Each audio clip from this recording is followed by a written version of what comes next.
Counterterrorism czar in our office saying, we got a problem. In 3 weeks' time, this virus is going to launch a massive attack on White House communications and infrastructure, and we're not going to be able to stop it. And we can't let it happen. And you intercept that attack traffic, we'll be okay. And he said, would you do it? This is Deep, the show about the emerging deep technology that will change the world. Today we're chatting with Tom Leighton, CEO of Akamai Technologies, a publicly traded company worth north of $10 billion. Akamai is famous for originating the first content delivery network, which accelerated the delivery of websites, videos, and applications across the globe. And also for having one of the best first-day tech IPOs in stock market history. The company went public today with an initial offering price of $26 per share. They did amazing numbers, more than 20% growth. And its stock closed at an astonishing $145. There was huge anticipation ahead of trading. Getting here wasn't easy. Tom is famous for his unusual CEO background. A former professor of applied mathematics at MIT, Tom is among the world's authorities on algorithms for network applications and holds more than 50 patents. He originally didn't think he was CEO material, but has served in the role since 2013 and oversaw the company's successful transition into sectors such as cybersecurity and cloud computing. So how does a startup evolve from a university project into a major tech company? What does it take for an academic to grow into a business leader? And how is AI changing the world of cybersecurity as we know it? This is Ben Kaplan And Dan Hoffer from Deep Venture Partners. and let's go deep. Tom, you've said that you are an unlikely CEO and Akamai is an unlikely success story in business. What do you mean by that? Well, my background is a professor of applied mathematics. My specialty was in algorithms, from the theory or the mathematics perspective. So didn't write a lot of code, if any. It was more developing solutions to do computational things better, faster, more efficiently, but proving theorems about that as opposed to writing code and building systems. And normally, I think in business and when you start companies, it's more the latter. You see them created by people who build systems and make it real. And we weren't like that. Also, we had no experience in business at all. Sort of when you Google at the beginning, like, what is a business plan? Yeah, no, we had no idea. You're like, yeah, what is a business plan? How do I write a business plan? Okay, yes. It's pretty comical looking back. But we were fortunate in the MIT environment, way back then, they had a business plan competition where they had a lot of advisors and people with experience who understood, how it worked and helped give us advice. So we learned a lot about, creating a business as part of that experience. And then ultimately did decide to start a company. In terms of being CEO, when we started the company, Danny Lewin was my co-founder and graduate student, and we each tried to talk the other maybe into being the CEO. Neither of us had the experience to be CEO, and so we decided we'd go out and get a world-class CEO would be the best thing to do. And I'm glad we did, because we did get world-class, experienced leadership in George Conrades and then Paul Sagan, and that made a big difference. Well, and of course, you're being a bit humble in all of this, but at the beginning, you were really down the hall from, Tim Berners-Lee, inventor of the World Wide Web. And let's put this in context, because this was in the 1990s before there were massive treasure troves of online best practices. Yeah, we're very lucky in the sense that MIT is a pretty extraordinary place. A lot of really smart people. And you're right, Tim Berners-Lee was literally a few offices down the hall, engaging with him. Obviously a very prescient fellow, knew that web congestion before really many people were even using the web. But that was going to be a big problem, and knew that, my group worked on problems like that from the math perspective. And, Tim knew the internet was going to be and the web was going to be huge. And so a mathematical solution probably would be important to scale. And just in general, MIT, well, even today, but at that time, this is the same time when RSA is, being developed and starting to get out there. Just a lot of cool ideas And you're right, it is hard to go, as we learned, from ideas and mathematics and theorems to building systems, creating a business, and having the business work. And there, we were fortunate that we were just at the beginning of the bubble for the internet. And, this is the late 90s. And so people were willing to talk to us and give advice.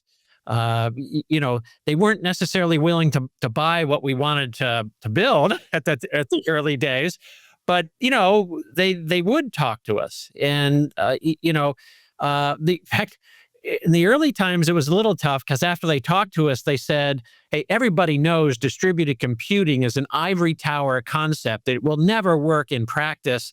Thank you very much. Please go back to your ivory tower now." Was sort of the response. I think fast forward today, probably they have a different view. A lot's changed, about that. But we believed it would work, and ultimately we managed to get some venture capitalists to give it a shot, and it was the bubble, so we had better chances of getting a shot. And the technology actually really did work, and it was very good timing. In some of your history, I'm just going back and looking at the history of the company, and besides the sort of MIT $50,000 entrepreneurship competition, but there was other. There was a student from the Sloan School, the business school at MIT, who joined, obviously other business leaders. How was there anything? Was it just the time and the technology and people were excited about the internet and the web that did this? Or was there something in you, your co-founder, Danny, or others that sort of instilled confidence or did it in a way that maybe, I don't know, the average professor might not get all of that support, but you were able to manifest it? I think culture is incredibly important, and it really starts at the beginning. And, our culture, I think, largely came from like an MIT culture. And part of that culture is you can solve any problem. You just got to work hard enough at it. And you have to work as a team to solve it. And you can, get past any challenge. And our culture has always been, and all of this also comes from Danny Lewin, who interesting background. He was Mr. Teen Israel, so he was a bodybuilder. He was a Kaplan in the elite group, Sayeret Matkal, expert in counterterrorism. He's the guy that would lead the team into enemy territory, do the mission, and hike back 50 miles through the desert, carrying, a wounded comrade on your back. Literally, that was Dan. Because everybody told us that what we were trying to do was impossible. Literally, they told us. In fact, later somebody told me, an internet, luminary, after we'd had some success, said, the only reason you guys were successful is because you were too naive to know what you were trying to do was impossible. And I think that goes to culture.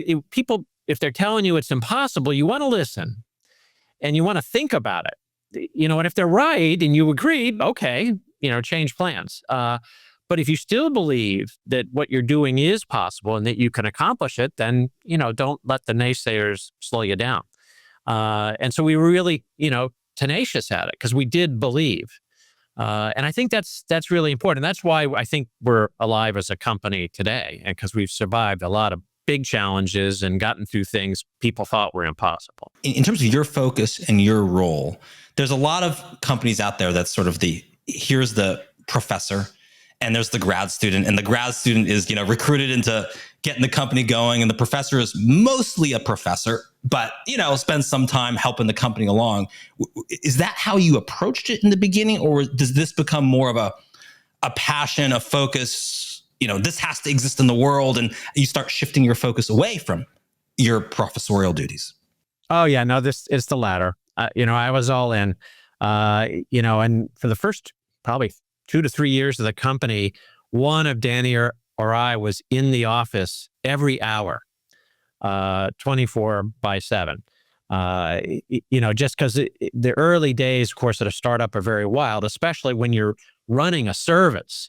And, it just has to be reliable, because pretty quickly a lot of major companies started using us. And if we went down, as in the very early days, things happen.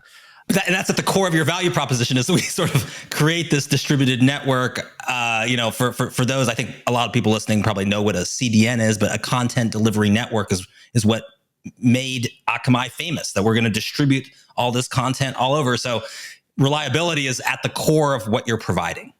Yeah, no, if we go down, you're not getting your content for the world's major websites. That's not good. People are going to notice that. And of course, in the early days, it's pretty wild, fast and loose. I remember the day we took away root access from the developers. We had a riot, but because back in the early days, they push their code and go home. Well, maybe something would blow up as a result of that. And back then, these were the days of T1 lines, and a T3 was like super exciting and incredible. I think T1 is like 10 megabit Ethernet, something. T1 meg and a half, I think. Yeah, I haven't heard the expression T1 in a long time. Yeah, I remember those days, and so I imagine that you maybe had to map out the ecosystem of bandwidth pipes just in order to figure out where to place the content in order to maximize the throughput. So is that that was probably I'm just guessing here, but that must have been the sort of thing you were thinking about, but on a global scale. Is that correct? Yeah, where do you store what content and for how long? Because you can't store everything everywhere. Obviously, even back then, there was a lot of content. And how do you make sure it's close to the users that want it? So when they want to access a website, most of what they need is right nearby them in our server. And it all just works in real time and scales instantly.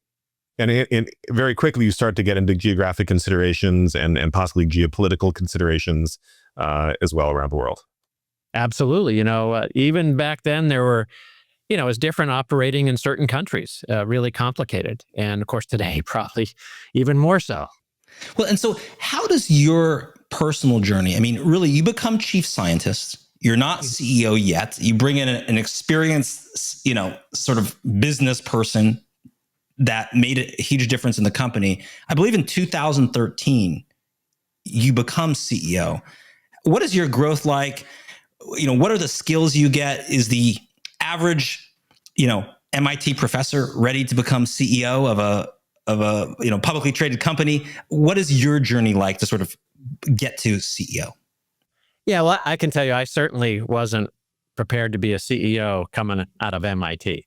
I probably was the farthest, from that.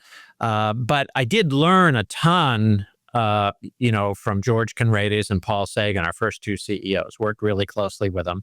Being the founder of a company gives you a lot of extra insight and knowledge and relationships, which is really important. So that helps. I do think, being a professor does have some skills that are very useful in being a CEO, and particularly around the lines of communication. Now, not all professors are great teachers, but an aspect of the job is to teach and to communicate. And that's, I think, important, for a CEO to explain to a larger company, if you're doing something, why should you be doing it? And to make sure everybody's rowing in the same direction.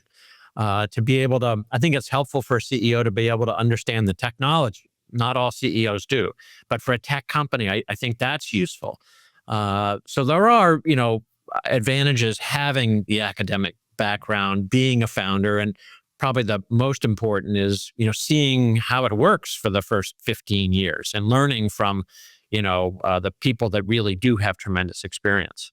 Well, and some of those skills you describe are soft skills, but also some of it is like, just the flexibility of learning and knowledge and how sort of, and almost, I don't know if you found in academia, I mean, were you an entrepreneurial academic, meaning you were interested in different things and trying things, and you sort of exhibited that first, that you would need that sort of flexibility and learning later? Or what were there signs that you might be able to do this later on? No business signs, but they're, sure, as an academic, as a researcher, you're going where nobody's gone before, to use a famous quote, right? It's all about that, is trying to do different things, working out of the box. You're trying to solve a problem that a lot of people tackled and couldn't solve. So you got to think different, and you got to be out of the box and not be afraid to do crazy things. And in fact, I remember our first solution, still you changed the industry, obviously, but it violated the internet protocols, for DNS. It was, well, not illegal, but in terms of the internet protocols and the rules and the standards bodies, was in violation.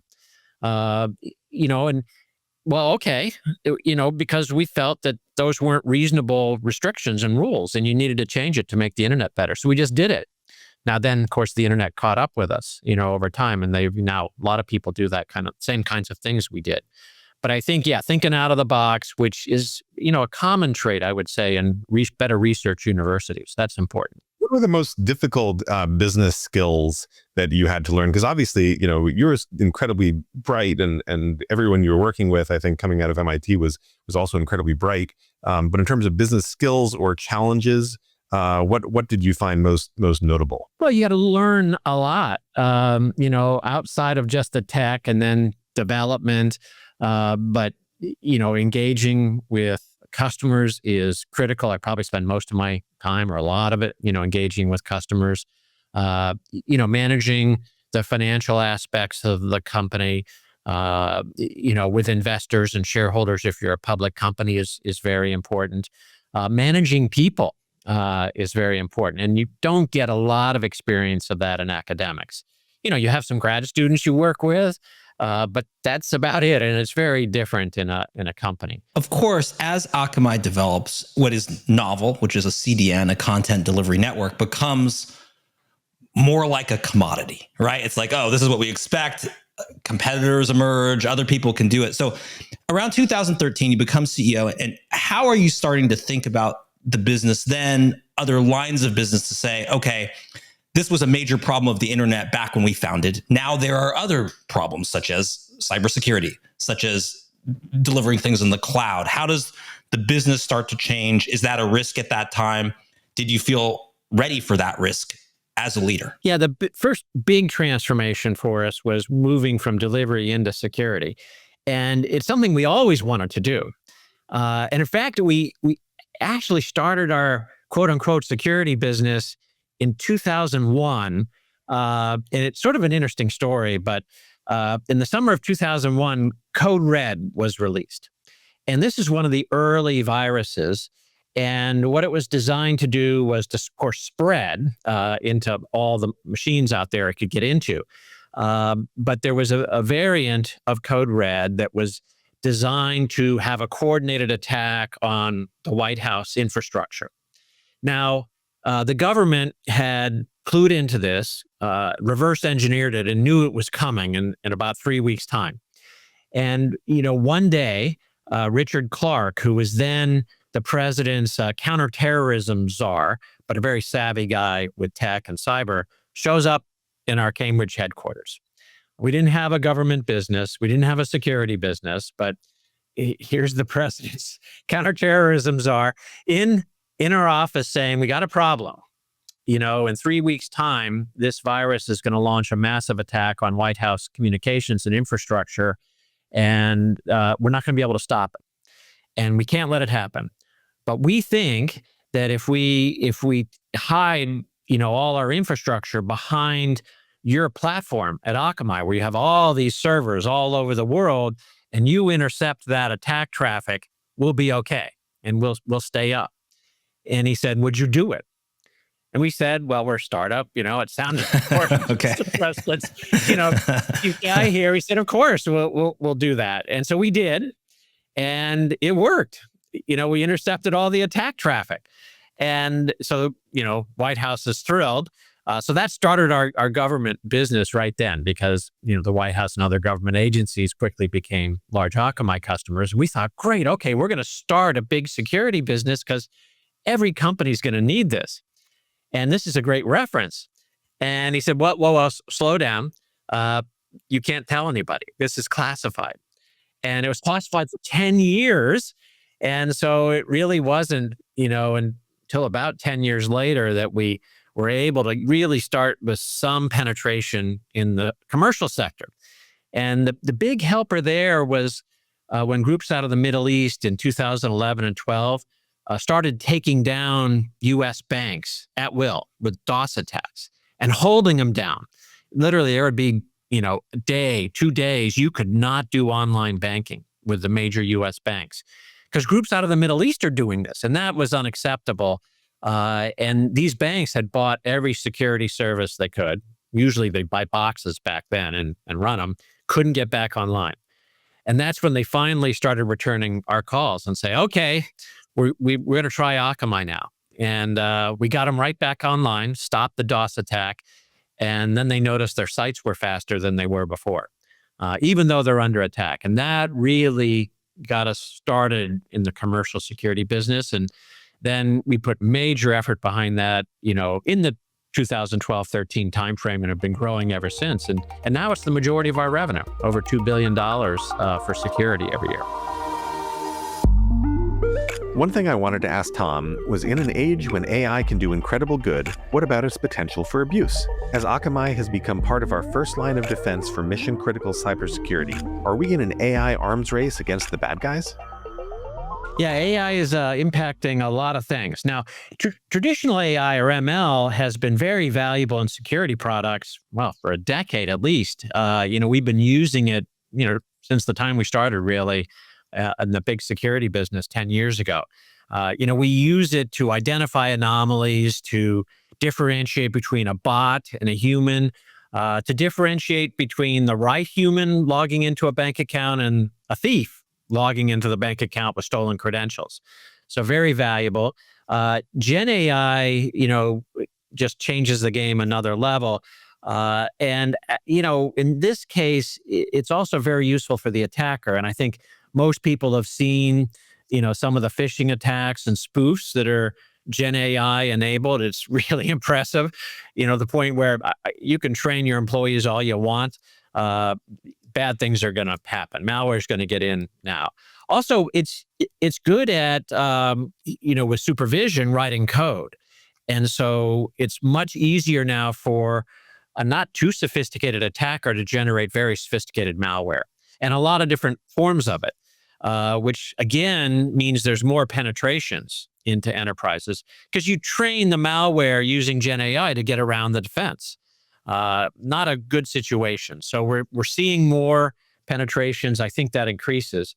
Gen AI on the defensive side is useful for data analysis, co-pilot kinds of things, to understand that there's something wrong and what it might be, and to make suggestions of what's happening. I think that's very useful. Also useful to give a human interface, a human language interface for an operator at an enterprise to see what's going on inside their network. Big enterprises just have zillions of different apps running, devices, employees, logging in, and very hard to keep track of it all. And everything is now connected, the HVAC system, the printers, and malware is trying to get in and move around and lock things down for ransomware or take your data and exfiltrate it. And Gen AI helps an operator understand what's happening inside. And you can use it to set configurations for all your internal firewall rules. And so we've built that now into our products. And it really helps the products, I think, be more effective. They can get integrated faster. You can, our product that stops ransomware, a lot easier to integrate now, a lot faster response times for a human trying to see what's going on. Well, and as you navigate all of this now, what have you had to learn about sort of running a publicly traded company that's worth, north of $10 billion market cap? You have added demands from the market, the street, with what they expect. How does that sort of how did you grow into that, and how do you navigate that now? How does that sort of change how you approach the job and the role of CEO? Well, the shareholders own the company. And really, at the end of the day, they're the bosses. They hire the board, and then the board, hires the CEO who hires management. And so shareholder concerns are very important. And there's a broad range of shareholders. There's short-term holders and long-term holders. And so, you need to manage the company to make sure the shareholders are a key priority. Generally speaking, we want to manage for the long term. for the benefit of our shareholders. And there's trade-offs because, as a more established company, you do have to pay attention to your costs and what you're spending. A startup's a nice environment where you don't have to care about the bottom line, just care about revenue and growth. And you don't need to worry about, how reliable your platform is or these things. It's just the cool new thing, get it out there and get some revenue growth is very different than a more established company where it's got to work all the time, 24/7. You can't just spend infinite dollars on it. You got to, do it efficiently so that you get earnings growth for your shareholders and you have reasonable margins for your shareholders. So you need to balance, all those considerations. Well, and do you ever long for the days of not having to think about just, for instance, sort of, I'd be remiss if I didn't ask about sort of recent news where it's like, you beat your projections, but because of forecasts of the future, crazy things happen with stock price and everything else. Do you ever wish like, I didn't realize, back at MIT that I was going to be like a playing the expectations game of making predictions and meeting these things. Do you ever long for something different than that? Well, yeah, go back to MIT. I didn't know anything about anything in business. Sure.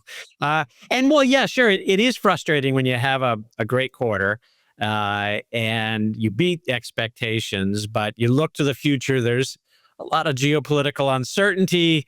We have a very large customer who's a great customer, but, at risk of getting banned in the US. There's traffic levels, haven't been growing as fast as they were before. So there's these kinds of things that cause you to be a little conservative about what you think, may be coming this year. At the same time, long term, we're very optimistic about accelerated growth. And you do release your earnings, it turns out, on the worst trading day in the last year. And that was very unpleasant day for our shareholders and obviously for us. But we'll build back from there. But yeah, you do worry about those things as a public company CEO.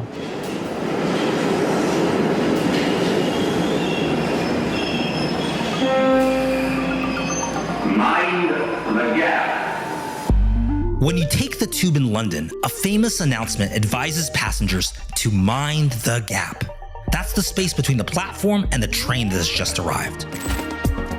There's a similar gap between patented research and commercially viable companies. What would advance the technology to a more mature development phase isn't at all the same type of thinking required to advance a company to a more mature commercialization phase. To bridge this gap, either the scientific researchers need to have the adaptability to embrace the business side, or else outside business people must be brought into the venture. I can tell you what we did is we made a fantasy list of 10 CEOs. And it's totally out of the box. People we didn't know, had no chance to get. Can you share who's on the list? This sort of circuit. Do you remember who else was on the list?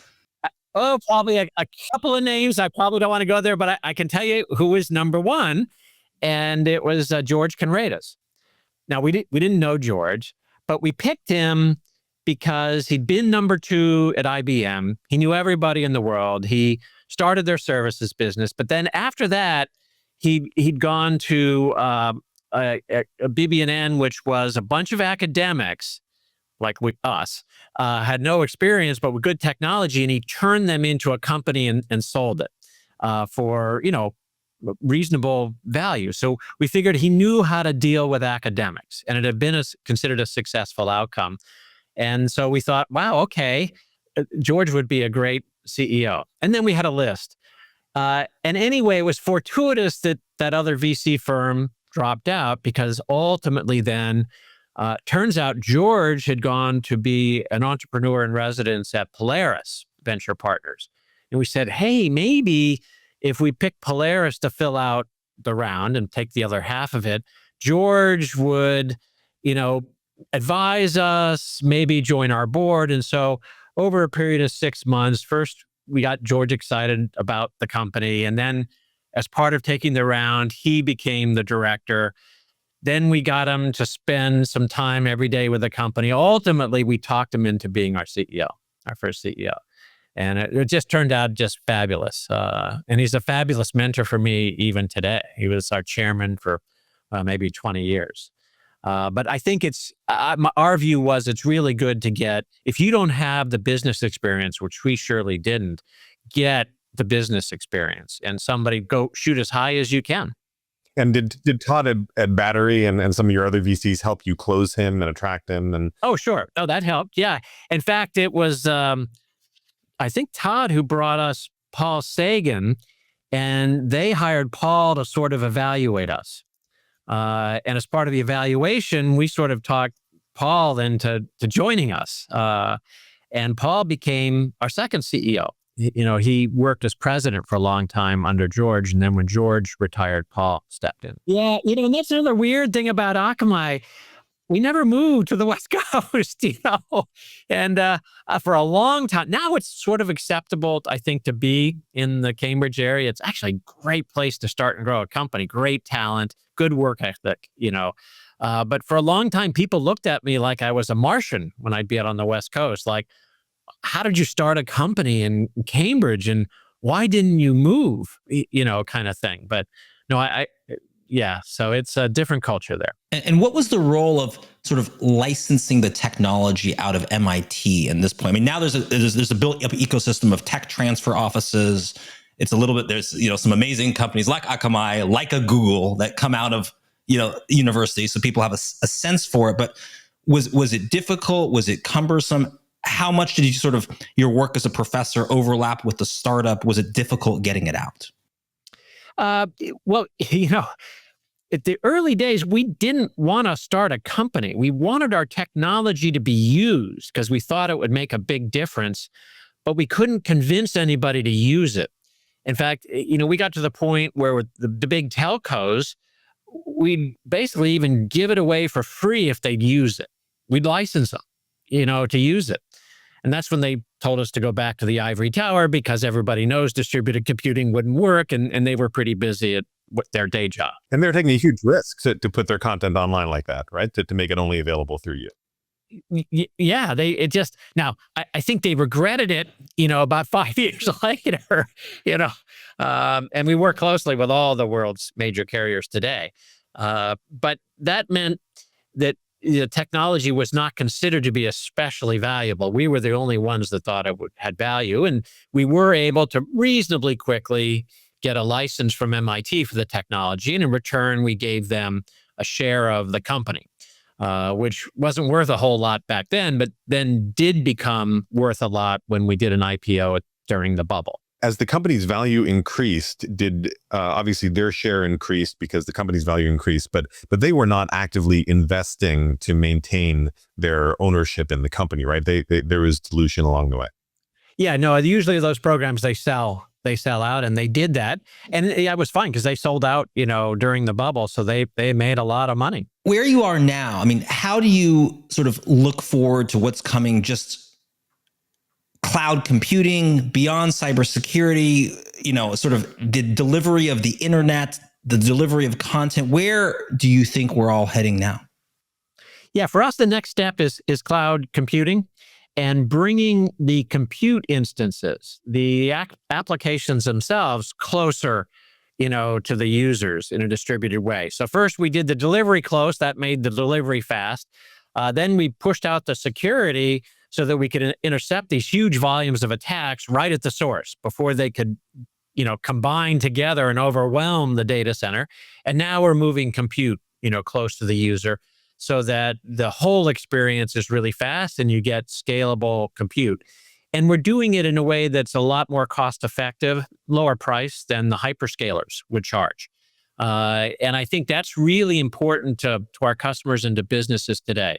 Because today, big enterprises are having to spend a lot more for their cloud computing. In the early days of cloud computing, it was cost-saving measure to move into the cloud.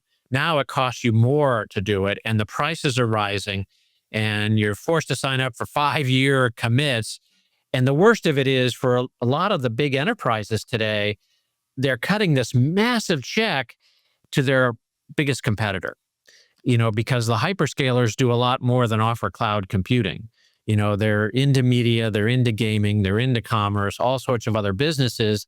And so if you're in one of those businesses, it's just devastating to have to send $1 billion to your competitor who's going to use it to try to kill you. And you're, of course, talking, for people who don't know the term hyperscaler, but you're talking about an Amazon. You're talking about, I don't know, Microsoft Azure. You're talking about these other people that are just sort of like built for just rapid scaling of just like turn on the faucet and scale. Yeah. And they offer great services. And it's an enormous market. And those, of course, enormously successful companies. And, so we are, entering that space. It's our fastest growing service now, and making rapid traction there. So our goal is to offer a better capability and at a lower price point. And we don't compete with our customers. We do just the one thing. In looking at the whole journey now, what is your advice for, others and startups and those in early phase, just about venture capital in general? We're venture capitalists, so we like to have a purpose and feel important. But what do you recommend for startups and what they should look for? What is the kind of venture capital they need, the nature of it, just because it played an important role in your development as a company? It was huge. And I got to say, in our case, Todd Dagris at Battery Ventures back then, transformational for us. And I think the things you look for are, a company and a lead investor at the venture capital firm that have experience, that are trusted. Trust is important. It's a hard commodity to find, obviously, in the world, but that's really important. And somebody that's in a position to help you grow, help advise you in areas where you really need it. And I think, venture capitalists, if you get the right relationship with a really good firm, can make an enormous difference. And it's not just the money. The money, can be important, but it's really the broader relationship, the guidance, the introductions. That's what I think you should be looking for primarily. Now, the term sheet you get matters, but it's really who you're signing it up with. And in our case, we had 2 VCs lined up for our first round. We actually got our initial money from angels, family, friends, stuff like that. But then we got the first round and it was all done, term sheets signed, and we were going to get the funds transferred for our first round on Monday morning. And I remember Sunday night, the managing partner at one of the firms called me up and said, "Tom, I'm sorry, I got bad news. We're not going through with this." I go, "What? We signed everything." He goes, "Nope, we just don't think you can make it. We don't think you're going to be successful." You're like, you could have told me that before we did the docs or something like that. Yes. I know. And of course, it sort of got worse, he said, because we were dealing with a junior partner there. And that's one of the lessons we learned. Always good to know the senior managing partner. And he said, "I know our junior partner thinks very highly of you guys, but this is going to be a learning experience for him." It turned out it was because, even today, it's the 5th biggest IPO in history. But that we were a little nervous then, because here we are, the round fell apart, Sunday night before the funds transfer Monday. And that's where our other firm, Battery with Todd, stood up and said, "Look, okay, I get you guys are in a vulnerable position, but we're going to honor the terms of the deal and we're going to work together to fill it out." So we didn't try to, take advantage of the situation. And he just was fabulous all the way through, always, supporting us and helping us grow. So that's, I think a VC partner can be very important, and it's more than just the term sheet and the money. Along this whole journey, first of all, what is the worst advice you ever got? Did you ever get some advice, whether it's as a scientist or as a CEO? What did people tell you that really you're glad you didn't follow that advice? Oh, that it'll never work. We've gotten that advice pretty much every stage of the company that distributed computing can't work in practice. You guys can't be successful starting a company. Nobody will buy security as a cloud service. That has to be done on-prem with a box. Now, there's no way you can compete with the hyperscalers. They'll crush you like a bug. And I've been telling, hey, we've been competing with them for 15 years, and 2 of them are among our largest customers because we offer a better service than they do. So no, I think lots of bad advice like that. You want to listen to it and you want to think through it, but you don't have to believe it because they say it.